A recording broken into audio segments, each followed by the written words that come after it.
Hi friends, இன்றைக்கி ரொம்பவே ஈஸியான டக்குன்னு செய்யக்கூடிய அதுவும் ரொம்பவே டேஸ்ட்டான லன்ச் மெனு தான் ஃப்ரெண்ட்ஸ் பார்க்க போகிறோம். வாங்க பார்க்கலாம். அதுக்கு தேவையான அளவு உருளைக்கிழங்கு எடுத்துக்கலாம். எடுத்துகிட்டு வாஷ் பண்ணிவிட்டு அது மேல் தோலை சீவிட்டு குட்டி குட்டியாக நறுக்கி வச்சுக்கலாம். நறுக்கி வச்சுக்கிட்டு தேவையான அளவு உப்பு, தூள் உப்பு சேர்த்துக்கிட்டு தேவையான அளவு மிளகாய்த்தூள், அப்புறம் தனி கொத்தமல்லி தூள் இதெல்லாம் சேர்த்துக்கிட்டு நல்லா கலந்து எடுத்துக்கலாங்க.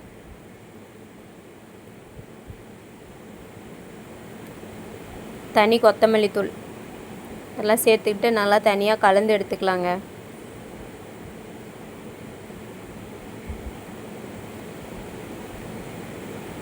நல்லா ஈவனாக ஸ்ப்ரெட் ஆகிற மாதிரி எல்லாம் கலந்து எடுத்துக்கலாம். எடுத்துக்கிட்டு ஒரு வானல் வச்சு அதில் எண்ணெய் ஊற்றி எண்ணெய் காஞ்சதுக்கப்புறம் நம்ம கலந்து வச்சுருக்கிற இந்த உருளைக்கிழங்கு அதில் சேர்த்துக்கலாம். சேர்த்துக்கிட்டு நல்லா கலந்து விட்டுக்கலாம். ஃபுல்லாக குக் ஆகிற அளவுக்கு நம்ம இதில் விடக்கூடாது. ஒரு ஆஃப் கண்டிஷன் நல்லா பொரிஞ்சதும் அது தனியாக ஒரு பாத்திரத்தில் எடுத்து வச்சுக்கலாம். இந்த மாதிரி கண்டிப்பாக ட்ரை பண்ணி பாருங்கள். குழந்தைங்க ரொம்பவே விரும்பி சாப்பிடுவாங்க. எடுத்து வச்சுக்கிட்டு அடுத்து ஒரு வானல் வச்சுக்கிட்டு அதில் எண்ணெய் சேர்த்துக்கலாங்க. எண்ணெய் சேர்த்துக்கிட்டு எண்ணெய் காஞ்சதும் அதில் கடுகு உளுந்து சேர்த்துக்கலாம். சேர்த்துக்கிட்டு அடுத்து பெரிய வெங்காயம், நான் 2 பெரிய சைஸ் வெங்காயம் 2 எடுத்து நறுக்கி வச்சுருக்கேன். அதையும் ஒரு கொத்து கருவேப்பிலை தழை அதையும் சேர்த்துக்கலாம். சேர்த்துக்கிட்டு பெரிய வெங்காயம் நல்லா வதங்கணுங்க. நல்லா கண்ணாடி பதத்துக்கு வதக்கி எடுத்துக்கலாம். எடுத்துக்கிட்டு அடுத்து 2 தக்காளி, சின்ன சைஸில் 2 தக்காளி எடுத்து அதையும் பொடி பொடியாக நறுக்கி வச்சுருக்கேன். இப்போ அதையும் சேர்த்துக்கலாம். தக்காளியும் நல்லா வதங்கணுங்க. இந்த ராஸ்மலெல்லாம் போகிற வரைக்கும் நல்லா வதக்கி எடுத்துக்கலாம். நல்லா இந்த கண்டிஷனில் வதங்கினதுக்கப்புறம் நம்ம ஆல்ரெடி பொரித்து வச்சுருக்க உருளைக்கிழங்கு அதில் சேர்த்துக்கலாம். சேர்த்துக்கிட்டு அதை ஒரு 2 மினிட்ஸ் நல்லா கலந்து விட்டுக்கலாங்க.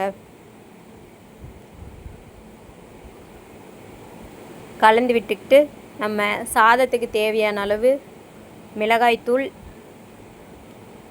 கொத்தமல்லி தூள், அப்புறம் கொஞ்சம் கறி மசாலா தூள்,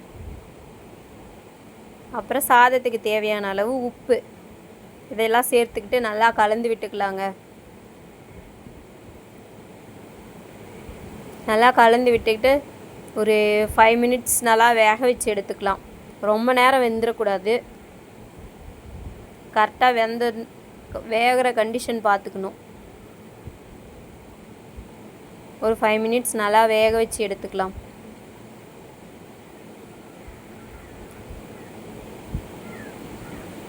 நல்லா வேக வச்சு எடுத்துக்கிட்டு நம்ம ஆல்ரெடி வடித்து ஆற வச்சுருக்கிற சாதத்தை இதில் சேர்த்துக்கலாங்க.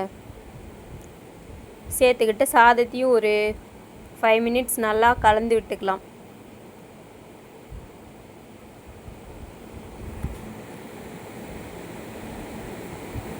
நான் ஒரு பவுல் அளவுக்கு சாதம் எடுத்து வச்சுருக்கேன். அதையும் இதில் கலந்துக்கலாம்.